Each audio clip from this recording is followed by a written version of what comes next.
വെള്ളിയാഴ്ച പകലിൽ അല്ലാഹു റബ്ബ് സുബ്ഹാനഹു വ തആല സ്വപ്നത്തിലൂടെ മഹാന്മാർക്ക് ഇൽഹാമായി അറിയിച്ചു കൊടുത്ത 60 വർഷം ദുആ ചെയ്തു, പടച്ചവനെ എനിക്ക് നീ ഏറ്റവും നല്ല അഫ്ളലായ ഒരു സ്വലാത്ത് പഠിപ്പിച്ചു തരണമെന്ന് പറഞ്ഞപ്പോൾ അല്ലാഹ് പഠിപ്പിച്ചു കൊടുത്ത അത്ഭുതകരമായ ഒരു സ്വലാത്ത്, സ്വർഗത്തിന്റെ കവാടങ്ങൾ നിനക്ക് വേണ്ടി തുറന്നിടുമെന്ന് അള്ളാഹിന്റെ റസൂല് പറഞ്ഞ അത്ഭുതത്തിന്റെ സ്വലാത്ത്. ഇത് ചൊല്ലുന്നവൻ, പതിവാക്കുന്നവൻ ഈമാനോട് കൂടിയല്ലാതെ മരണപ്പെടുകയില്ല എന്ന് പറഞ്ഞ, ഒരാളുടെ മുന്നിലും പോയി തലകുനിക്കേണ്ട അവസ്ഥ വരില്ല എന്ന് പറഞ്ഞ, അള്ളാഹു ഉന്നതിയിൽ നിന്ന് ഉന്നതിയിലേക്ക് അവനെ കൈപിടിച്ചുയർത്തുന്ന അത്ഭുതത്തിന്റെ സ്വലാത്താണ് ഇൻഷാ അല്ലാഹ് ഇന്ന് നമ്മൾ പഠിക്കുന്നത്. അള്ളാഹു പഠിക്കാനും പകർത്താനും പ്രാവർത്തികമാക്കുവാനും തൗഫീഖ് നസീബാക്കി തന്നെ അനുഗ്രഹിക്കുമാറാകട്ടെ. അസ്സലാമു അലൈക്കും വറഹ്മത്തുള്ളാഹി തആല വബറകാതുഹു.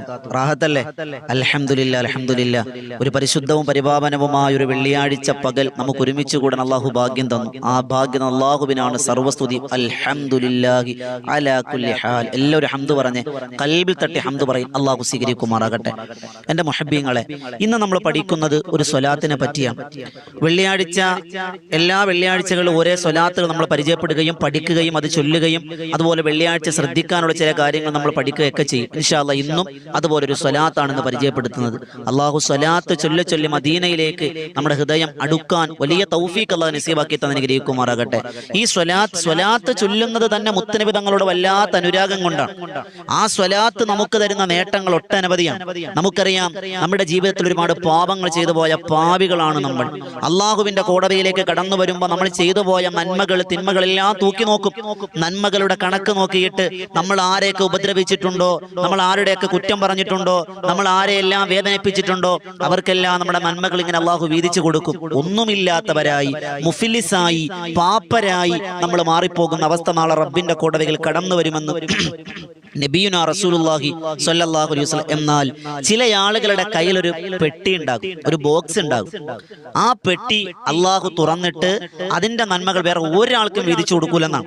അതെന്താണ്? അത് മുത്തനബി തങ്ങളുടെ പേരിലുള്ള സ്വലാത്തിന്റെ അമലുകളാണെന്ന് നബിയുനാ റസൂലുള്ളാഹി സ്വല്ലല്ലാഹു അലൈഹി വസല്ലം അത്രമാത്രം ഒരാൾക്കും വീതിച്ചു കൊടുക്കാത്ത, ആര് കണ്ടാലും, അതായത് ഒരാൾ നിസ്കരിക്കാണ്, മറ്റുള്ളവരെ കാണാൻ വേണ്ടി നിസ്കരിച്ചു, ആ നിസ്കാരം അള്ളാഹു സ്വീകരിക്കൂല. ഇനി മറ്റുള്ളവരെ കാണാൻ വേണ്ടി ഒരാൾ സ്വലാത്ത് ചൊല്ലുകയാണ്, അതിന് കൂലിയുണ്ടെന്ന് നബിയുനാ റസൂലുള്ളാഹി സ്വല്ലല്ലാഹു അലൈഹി വസല്ലം. അത്രമാത്രം സ്വലാത്തിന് മഹത്വമുണ്ട്. അത്ര ആ സ്വലാത്തുകൾപ്പെട്ട ഒരു സ്വലാത്തിന്റെ രാജാവിനെ പറ്റി, നേതാവിനെ പറ്റിയാണ് ഇന്ന് നമ്മൾ പഠിക്കാൻ പോകുന്നത്. ഒന്നാമത് കിട്ടുന്ന നേട്ടം, ഇത് അള്ളാഹുവിന്റെ റസൂല് പരിചയപ്പെടുത്തിയ സ്വർഗത്തിന്റെ താക്കോലാണെന്ന് നബിയുനാ റസൂലുള്ളാഹി സ്വല്ലല്ലാഹു അലൈഹി വസല്ലം. ഈ സ്വലാത്ത് സ്വർഗത്തിന്റെ താക്കോലാണ്. ഏതൊരു വാതിലും ഏതൊരു വീട്ടിലേക്ക് പ്രവേശിക്കണമെങ്കിലും എന്തുണ്ടാകണം? ഒരു ഡോർ ഉണ്ടാകണം. എന്നാൽ സ്വർഗത്തിന്റെ കവാടമാണ് ഈ സ്വലാത്ത് എന്ന് നബിയുനാ റസൂലുള്ളാഹി സ്വല്ലല്ലാഹു അലൈഹി വസല്ലം. രണ്ടാമത്തെ നേട്ടം കേട്ടു. ഞാൻ വേഗം പറഞ്ഞു പോവാണ്. കുറഞ്ഞ സമയത്തിൽ കൂടുതൽ അറിവ് എന്നാണ് നമ്മുടെ ആശയം. നീട്ടിപ്പരത്തി പറയുന്നില്ല. അതുകൊണ്ട് വേഗം നമ്മുടെ ചർച്ച അവസാനിപ്പിക്കേണ്ടതുണ്ട്. അള്ളാഹു സ്വീകരിക്കുമാറാകട്ടെ. രണ്ടാമത്തെ നേട്ടം മഹാരഥന്മാർ രേഖപ്പെടുത്തുന്നു. ചില ഉമ്മമാര് നമ്മുടെ ഈ ചാനലിന്റെ കമന്റ് നോക്കി, ഉസ്താദെ, കള്ള് കുടിക്കുന്ന ഭർത്താവ് കള്ളുകുടിയുണ്ട്, മക്കള് കള്ളുകുടിയാണ്, അങ്ങനെ ചില ആളുകൾക്ക് ദുശീലങ്ങളുണ്ട്. ചിലപ്പോൾ സാഹചര്യത്തിന്റെ സമ്മർദ്ദം കൊണ്ട് സംഭവിച്ചു പോകുന്നതാകാം. കള്ള് നിരന്തരമായി കുടിക്കുന്നവർ, പലിശ തിന്നുന്നവർ, ലോട്ടറി എടുക്കുന്നവർ പറഞ്ഞു മടുത്തുസ്താദെ കേൾക്കണില്ല, അങ്ങനെ ദുശീലത്തിൽപ്പെട്ട് സങ്കടത്തിൽ കഴിയുന്നവർക്ക് മാറണമെന്ന് ആഗ്രഹിക്കുന്നവരാണോ, മാറ്റിയെടുക്കണമെന്ന് ആഗ്രഹമാണോ, ആ നീയത്തിൽ ഈ സ്വലാത്ത് ദിവസവും 100 വട്ടം ചൊല്ലിയാൽ ഏത് ദുശീലവും അള്ളാഹു മാറ്റി കൊണ്ടുവരുമെന്ന് മഹാരഥന്മാർ രേഖപ്പെടുത്തിയിരിക്കുന്നു. അത് ഏതുമാകട്ടെ, ഭർത്താവ് കള്ളുകുടിക്കുന്നു, ഉമ്മ ഇത് പതിവാക്കിക്കോ. ആ മനുഷ്യനെ മാറാൻ ആഗ്രഹമുണ്ട് എങ്കിൽ ആ മനുഷ്യനെ കൊണ്ട് നിങ്ങൾ ചൊല്ലിച്ചോ, ഉറപ്പായും മാറ്റമുണ്ടാകുമെന്ന് മഹാരഥന്മാർ രേഖപ്പെടുത്തുന്നു. മൂന്നാമത്തെ നേട്ടം, സിഹിർ, കണ്ണേറ്, വിളിദോഷം, പ്രാക്ക്, ഇതൊന്നും നമുക്ക് കേൾക്കൂല. ഒരു ആന്റി വൈറസാണ്, ഒരു കോട്ടിങ് നമുക്ക് ഉണ്ടാകും. നമുക്കറിയാം, സിഹിർ ചിലപ്പോൾ നമുക്ക് ആരും ചെയ്തു കൊള്ളണമെന്നില്ല. പക്ഷെ കണ്ണേർ അങ്ങനെയല്ല. ചില നാവുകൾക്ക് വല്ലാത്ത അസറാണ്. നമ്മളിങ്ങനെ വീട്ടിലിരിക്കുകയാണ്, അപ്പൊ അങ്ങനെ വീടിന്റെ സിറ്റ് ഔട്ട് ഇരിക്കും, നല്ലൊരു പുതിയ വീടാണ്, അപ്പൊ വഴിയിലൂടെ ഒരാൾ പോവാണ്, അപ്പൊ ചോദിക്കണം, ഓ എന്ത് നല്ല വീടാ, തീർന്നില്ലേ? മാവിൽ ഇങ്ങനെ മാങ്ങ പിടിച്ച് നിൽക്കാണ്, ചക്ക ഇങ്ങനെ പിടിച്ച് നിൽക്കാണ്. ആ സമയത്ത് ഒരാൾ ചോദിക്കണം, ഓ ഇല ഏത് മാങ്ങ ഏതെന്ന് അറിയാതെ എന്താ അപ്പ ഈ മാങ്ങ ഇങ്ങനെ പിടിച്ചേ, മാവിനുമല്ല തലവേദന പിടിച്ചോ അപ്പ എന്ന് പറഞ്ഞു. ഒരു വാഴക്കൊല നിൽക്കാണ്, ഓ വല്ലാത്ത വാഴക്കൊല, തീർന്നു. ചില നാവുകൾക്ക് അങ്ങനെയുണ്ട്. ഇതൊന്നും ഈ സ്വലാത്ത് പതിവാക്കുന്നവർക്ക് ഇങ്ങനെയുള്ള ഒരു ബുദ്ധിമുട്ടും പ്രയാസങ്ങളും ഇടങ്ങേറും വരില്ല എന്ന് മഹാരഥന്മാർ രേഖപ്പെടുത്തുന്നു. നാലാമത്തെ നേട്ടം, നേട്ടം ശാരീരികമായ, മാനസികമായ, സാമ്പത്തികമായ എന്തൊക്കെ ബുദ്ധിമുട്ടും പ്രയാസങ്ങളും ഉണ്ടോ അതെല്ലാം അള്ളാഹു മാറ്റിത്തരും. മാനസികമായി ടെൻഷനാണ്, ഡിപ്രഷനാണ്, അള്ളാഹ് മാറ്റിത്തരും. കടമാണ്, ബുദ്ധിമുട്ടാണ്, അള്ളാഹ് മാറ്റിത്തരും. ശാരീരിക എപ്പോഴും വേദനയാണ്, മുട്ടുവേദന, നടുവേദന, തലവേദന, മൈഗ്രെയിൻ തുടങ്ങിയുള്ള രോഗം കൊണ്ട് ബുദ്ധിമുട്ടുന്നവരെ ഈ സ്വലാത്ത് എല്ലാ ദിവസവും ഒരു 101 വട്ടം പതിവാക്കിക്കോളി. അള്ളാഹു നിങ്ങൾക്ക് ശിഫ തരുമെന്നാണ്. 5-ാമത്തെ നേട്ടം, മരിക്കുന്നതുവരെ ഒരു പള്ളിയുടെ മുന്നിലും വെള്ളിയാഴ്ച പോയി തുണി വിരിച്ചു നിന്ന് പിരിക്കേണ്ടി വരൂല. ഒരു കത്തും വാങ്ങിക്കൊണ്ട് മഹല്ലുകൾ കയറിയിറങ്ങേണ്ടി വരൂല. ഒരു പണക്കാരന്റെ മുന്നിലും പോയി ഓച്ചാനിച്ച് നിൽക്കേണ്ടി വരൂല. ആരുടെ മുന്നിലും തലകുനിച്ച് യാചിക്കേണ്ട അവസ്ഥ നിനക്ക് തരില്ല. ദാരിദ്ര്യം കൊണ്ട് നിന്നെ പരീക്ഷിക്കില്ല എന്ന് മഹാരഥന്മാർ രേഖപ്പെടുത്തുന്നു. സമ്പത്ത് അല്ലാഹു അറിയാത്ത മാർഗത്തിലൂടെ നിനക്ക് ഇട്ടുതരും. ഒരിക്കലും ദാരിദ്ര്യം നിനക്ക് തരൂല. അതുപോലെ 6-ാമത്തത് മഹാരഥന്മാർ രേഖപ്പെടുത്തുന്നു, ഈ ഒരു സ്വലാത്ത് ഖൽബിൽ തട്ടി നമ്മൾ ചൊല്ലിയാൽ, വെറുതെ ചൊല്ലലല്ല, മനസ്സറിഞ്ഞ് വല്ലാതെ ഇഖ്ലാസോട് കൂടി നിങ്ങൾ ചൊല്ലിയാൽ, മഹാനായ അബുൽ അബ്ബാസ് ദീജാനി റളിയല്ലാഹു തആല അൻഹു അല്ലാഹുവിന്റെ റസൂൽ പരിചയപ്പെടുത്തിയ സ്വലാത്താണ്. ഉറപ്പായും ഒരു ഖത്തം ഓതിയ കൂലിയുണ്ടെന്ന് മഹാരഥന്മാർ. സുബ്ഹാനല്ലാഹ്. എന്ന് കരുതി ഖത്തം ഓതാൻ അറിയാവുന്നവർ ഇനി തൊട്ട് ഖത്തം ഓതാണ്ട, ഈ ഒരു സ്വലാത്ത് ചൊല്ലിയാൽ മതിയല്ലോ എന്ന് ചിന്തിക്കണ്ട. ഖുർആൻ ഓതാൻ അറിയില്ല, ഉസ്താദെ പഠിക്കാൻ കഴിഞ്ഞില്ല, ഖുർആനെ കുറിച്ച് ഓർക്കുമ്പോൾ, ഖുർആൻ ഓതാൻ ആഗ്രഹിക്കുമ്പോൾ ഞങ്ങൾക്ക് കഴിയണില്ല, ഇനി പഠിക്കാനും പറ്റണില്ല, കണ്ണിന്റെ കാഴ്ച കുറഞ്ഞു, മനസ്സിലൊന്നും കയറണില്ല, വിഷമിക്കേണ്ട ഉമ്മ, പഠിക്കാൻ നിങ്ങൾ ശ്രമിക്കും. അതോടൊപ്പം ഈ സ്വലാത്ത് പതിവാക്കിക്കോളി. ഖത്തമിന്റെ കൂലി അല്ലാഹ് തരുമെന്ന് മഹാരഥന്മാർ രേഖപ്പെടുത്തുന്നു. അതുപോലെ 7-ാമത്തെ നേട്ടം, അള്ളാഹുവിന്റെ റസൂലിന്റെ സ്വപ്നത്തിൽ കാണുക എന്നുള്ളതാണ് നമ്മുടെ ഏറ്റവും വലിയ ആഗ്രഹം, അല്ലേ? ഏതൊരു മനുഷ്യന്റെയും മനസ്സാഗ്രഹിക്ക, പടച്ചവനെ മദീനയൊന്ന് കാണണം, മുത്ത് ഹബീബിനെ ഒന്ന് കാണണം ഉറക്കിൽ, അല്ലേ? എന്നാൽ ഈ സ്വലാത്ത് പതിവാക്കുന്നവർ ഉണർവിലും നബിതങ്ങളെ കാണാം. മുത്ത് നബിതങ്ങളെ കാണാൻ കിട്ടിയാൽ, ഇന്ന് വെള്ളിയാഴ്ച പകൽ, ഇന്നലെ നമ്മൾ അൽഹംദുലില്ലാ 1000 സ്വലാത്തുൽ ഫാത്തിമിയ നമ്മൾ ഈ മജ്ലിസിലൂടെ ചൊല്ലിയവരാണ്. എല്ലാ വെള്ളിയാഴ്ച രാവിലെ നമ്മൾ 1000, 113, 350, 150, 313 ഒക്കെ നമ്മൾ ചൊല്ലുന്നവരാണ്. അള്ളാഹു സ്വീകരിക്കുമാറാകട്ടെ. മുത്ത് നബി എന്ന് പറഞ്ഞാൽ നമ്മുടെ ഏറ്റവും വലിയ ആഗ്രഹമാണ്, വല്ലാത്ത അഭിലാഷമാണ്. മണിമുത്ത് നൂറൊളിവേ മദ്ഹോദി ഞാൻ നിലാവേ, മാനസം ത്വയ്ബാവിൽ ചേർത്തിവൻ പാടി നേതാവേ, എന്നെ മാദിഹ്യങ്ങളിൽ ചേർത്തിടാനായി സ്നേഹരാജാവേ.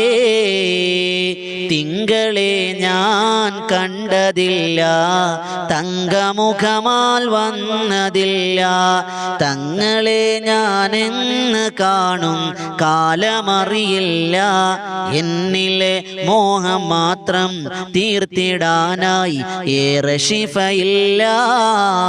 അല്ലാഹുവേ, മദീനയുടെ മന്ദമാരുതൻ നബി മുഹമ്മദ് മുസ്തഫ സ്വല്ലല്ലാഹു അലൈഹി വസല്ലമ തങ്ങളെ കാണൽ നമുക്ക് വലിയ ആഗ്രഹമാണല്ലോ, നമ്മുടെ വലിയ അഭിലാഷമാണല്ലോ. മദീനയിൽ ഒന്ന് പോകാൻ കൊതിക്കുന്നവരെ അല്ലാഹുവേ, മഹാരഥന്മാര് പറയാണ്, ഈ സ്വലാത്ത് നിങ്ങൾ പതിവാക്കി ചൊല്ലി ചൊല്ലി കൽബിലേക്ക് ഇറങ്ങിയ, നിങ്ങളുടെ നാവിലതൊന്ന് തറമായ, നബിതങ്ങൾ ഉറക്കത്തില് മാത്രമല്ല ഉണർവിലും കടന്നു വരുമെന്ന് മഹാരഥന്മാർ. സുബ്ഹാനല്ലാഹ്. അത്രയും പവർഫുൾ, ഉണർവിലും കാണാൻ കഴിയും. അതുപോലെ 8-ാമത്തത്, നമ്മളൊരാൾ മരണപ്പെട്ടു പോയി, നമ്മുടെ ഉമ്മ മരിച്ചു, വാപ്പ മരിച്ചു, അങ്ങനെ ആരെങ്കിലും മരണപ്പെട്ടവർക്ക് ഹദിയ ചെയ്യാൻ കഴിയുന്ന ഏറ്റവും നല്ല സ്വലാത്തുകളിൽ ഒന്ന് ഈ സ്വലാത്താണ്. അതുപോലെ 9-ാമത് പറയുന്നു, ഇത് പതിവാക്കുന്നവർക്ക് ഖബറിലെ ശിക്ഷയില്ല, ഖബറിന്റെ അദാബുകളെ തൊട്ട് അല്ലാഹു രക്ഷപ്പെടുത്തുമെന്നാണ്. 10-ാമത്തത് നബിതങ്ങൾ പറയാണ്, മഹാരഥന്മാർ രേഖപ്പെടുത്തി വെക്കുന്നു, മഹാനായ മുഹമ്മദ് ബിൻ ബഖരി റളിയല്ലാഹു തആല അൻഹു 60 കൊല്ലം റബ്ബിനോട് ദുആ ചെയ്തു. ഇബാദത്ത് കൊണ്ട് ജീവിതം ധന്യമാക്കിയ മഹാനായ മുഹമ്മദ് ബിൻ ബഖരി തങ്ങൾ അല്ലാഹുവിനോട് ദുആ ചെയ്തു, പടച്ചോനെ 60 കൊല്ലട്ട് ദ്വാരക്കാണ്, പടച്ചോനെ എനിക്കൊരു നല്ല ദിക്ർ, നല്ലൊരു സ്വലാത്തിനെ നീ കാണിച്ചു തരണം. മഹാനായ മുഹമ്മദ് ബിൻ ബഖരി റളിയല്ലാഹു തആല അൻഹു സ്വലാത്ത് ഇങ്ങനെ പതിവാക്കാണ്. ആ സ്വലാത്ത് മാറ്റാൻ വേണ്ടി നോക്കിയപ്പോഴും അല്ലാഹ് അറിയിച്ചു കൊടുത്തു, വേണ്ട, ഇത് നീ പതിവാക്കിക്കോ എന്ന് പറഞ്ഞു കൊടുത്ത അത്ഭുതത്തിന്റെ സ്വലാത്ത്. അതുപോലെ 11-ാമത് മഹാരഥന്മാർ രേഖപ്പെടുത്തുന്നു, ഒരാടെ മുന്നിലും അഭിമാനത്തിന് ക്ഷതം വരൂല. ഈ 11 നേട്ടങ്ങൾ അല്ലാഹ് തരാൻ. ഈ 11 അല്ല കേട്ടോ, ഒരുപാടുണ്ട്. ഞാൻ പ്രധാനപ്പെട്ട നമ്മുടെ നിത്യജീവിതവുമായി ബന്ധപ്പെട്ട പറഞ്ഞു എന്ന് മാത്രം. ഈ 11 നേട്ടങ്ങൾ അല്ലാഹു നമുക്ക് തരുന്ന അത്ഭുതത്തിന്റെ സ്വലാത്ത് ഏതാണെന്നല്ലേ?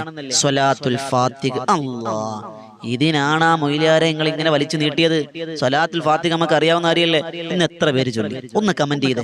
ഇന്ന് സ്വലാത്തുൽ ഫാത്തിഹ ചൊല്ലിയവരൊന്ന് കമന്റ് ചെയ്തേ, അല്ലെങ്കിൽ ഇന്നലെ ഒന്ന് ചൊല്ലിയവർ കമന്റ് ചെയ്തേ. സദാ ഞാൻ എത്ര എണ്ണം ചൊല്ലി? നല്ല നേട്ടമല്ലേ? അള്ളാഹു സ്വീകരിക്കുമാറാകട്ടെ. നമുക്കറിയാം നമ്മൾ ചൊല്ലൂല. ഏതാണ് സ്വലാത്തുൽ ഫാത്തിഹ? അതാണ് സ്ക്രീനിൽ കാണുന്നത്. ബിസ്മില്ലാഹിർ റഹ്മാനിർ റഹീം. അല്ലാഹുമ്മ സ്വല്ലി അലാ സയ്യിദിനാ മുഹമ്മദിനിൽ ഫാത്തിഹ ലിമാ ഉഗ്ലിഖ വൽ ഖാതിമി ലിമാ സബഖ നാസിറിൽ ഹഖ് ബിൽ ഹഖ് വൽ ഹാദി ഇലാ സിറാത്തിക്കൽ മുസ്തഖീം വഅലാ ആലിഹി ഹഖ ഖദ്രിഹി വമിഖ്ദാരിഹിൽ അലീം. ഒന്നുകൂടി ചൊല്ലിക്കോ. അല്ലാഹുമ്മ സ്വല്ലി അലാ സയ്യിദിനാ മുഹമ്മദ് അൽ ഫാത്തിഹ ലിമാ ഉഗ്ലിഖ വൽ ഖാതിമി ലിമാ സബഖ നാസിറിൽ ഹഖ് ബിൽ ഹഖ് വൽ ഹാദി ഇലാ സിറാത്തിക്കൽ മുസ്തഖീം വഅലാ ആലിഹി ഹഖ ഖദ്രിഹി വമിഖ്ദാരിഹിൽ അലീം. അല്ലാഹുമ്മ സ്വല്ലി അലാ സയ്യിദിനാ മുഹമ്മദ് അൽ ഫാത്തിഹ ലിമാ ഉഗ്ലിഖ വൽ ഖാതിമി ലിമാ സബഖ നാസിറിൽ ഹഖ് ബിൽ ഹഖ് വൽ ഹാദി ഇലാ സിറാത്തിക്കൽ മുസ്തഖീം വഅലാ ആലിഹി ഹഖ ഖദ്രിഹി വമിഖ്ദാരിഹിൽ അലീം. അത്ഭുതത്തിന്റെ സ്വലാത്ത്. ഈ സ്വലാത്ത് നമ്മൾ മുറുകെ പിടിച്ചോളി. നമുക്കൊക്കെ അറിയാം, പക്ഷെ നമ്മൾ ചൊല്ലുന്നില്ല. ആവശ്യം വരെ മാത്രം ചൊല്ലിയാൽ പോരാ. എല്ലാ ദിവസവും ഒരു 101 പതിവാക്കിക്കോളി. അള്ളാഹു സ്വീകരിക്കുമാറാകട്ടെ. അൽഹംദുലില്ലാ. ഈ സ്വലാത്ത് പതിവാക്കുന്നവർക്ക് ഉന്നതமான വിജയം, സ്വർഗ്ഗം ഉറപ്പുന്ന അള്ളാഹു ഭാഗ്യം തരട്ടെ. അതോടൊപ്പം ഇന്ന് വെള്ളിയാഴ്ചയാണ്. സൂറത്തുൽ കഹ്ഫ് ഓതിയ? സൂറത്തുൽ കഹ്ഫ് ഓതണം. ഇന്ന് ജുമുഅയ്ക്ക് മുമ്പ് സൂറത്തുൽ കഹ്ഫ് ഓതിയിരിക്കണം ഇൻഷാ അല്ലാഹ്. സൂറത്തുൽ കഹ്ഫ് ഓതുക. അതുപോലെ വെള്ളിയാഴ്ച നേരത്തെ പുരുഷന്മാർ സഹോദരങ്ങൾ പള്ളിയിലേക്ക് പോകണം. ഉമ്മമാരെ ഇടയ്ക്കൊക്കെ മാറ്റി എല്ലാ ദിവസവും പറയുന്നുണ്ടാ, വേഗം പറഞ്ഞു പോണത്. വേഗം നിസ്കാരം കുളിയൊക്കെ കഴിഞ്ഞ് ജുമുഅയുടെ സുന്നത്ത് കുളിയെ കുളിക്കുന്നു എന്ന് വേണം നിയത്ത് വെക്കാൻ. ഉപ്പമാര് സഹോദരങ്ങൾ സഹോദരിമാരും ആ നിയത്തോടെ കുളിച്ച് നേരത്തെ പള്ളി വീടിനകത്ത് മുസല്ല വിരിച്ച് അതിനകത്തിരുന്ന് തസ്ബീഹും തഹ്ലീലും ഇസ്തിഗ്ഫാറൊക്കെ ചൊല്ലുക. നിസ്കാരത്തെ ബാങ്കിനെ പ്രതീക്ഷിച്ചിരിക്കുന്നവരാവുക. വലിയ പ്രതിഫലമുണ്ട്. അതോടൊപ്പം പുരുഷന്മാർ ഖബർ സിയാറത്ത് ചെയ്യുക, ബന്ധുവീടുകൾ സന്ദർശിക്കുക, രോഗസന്ദർശനം നടത്തുക, പാവപ്പെട്ടവർക്ക് സ്വതക്ക കൊടുക്കുക. ഇതെല്ലാം നല്ല കാര്യങ്ങൾപ്പെട്ടതാണ്. അള്ളാഹു സ്വീകരിക്കുമാറാകട്ടെ. ഇൻഷാ അല്ലാഹ് പുതിയൊരു അറിവുമായി നമുക്ക് വീണ്ടും കണ്ടുമുട്ടാം. വെള്ളിയാഴ്ച എല്ലാ ദിവസവും പറഞ്ഞതുകൊണ്ടാണ് നഖം മുറിക്കാൻ മറക്കണ്ട, സുഗന്ധം പൂശാൻ മറക്കണ്ട, നല്ല നല്ല സൂറത്ത് നല്ല നല്ല അമലുകൾ ചെയ്യുക, ഖുർആൻ ഓതുക, സൂറത്ത് ഓതുക, ആയത്തുകൾ പതിവാക്കി ഇതൊക്കെ ചെയ്യുക. അള്ളാഹു സ്വീകരിക്കുമാറാകട്ടെ. വിശദീകരിക്കുന്നില്ല. കുറഞ്ഞ സമയത്തിൽ കൂടുതൽ അറിവ് എന്നാണ് നമ്മുടെ ആശയം. അള്ളാഹു ഭാഗ്യം തന്ന് അനുഗ്രഹിക്കുമാറാകട്ടെ. ഇൻഷാ അല്ലാഹ് ഈ ചാനൽ എല്ലാവരും സബ്സ്ക്രൈബ് ചെയ്യുക. ഇതുപോലെയുള്ള കുറഞ്ഞ സമയത്തിൽ കൂടുതൽ കാര്യങ്ങൾ പറയുന്ന അറിവുകളാണ് നിങ്ങളിലേക്ക് എത്തിച്ചു തരുന്നത്.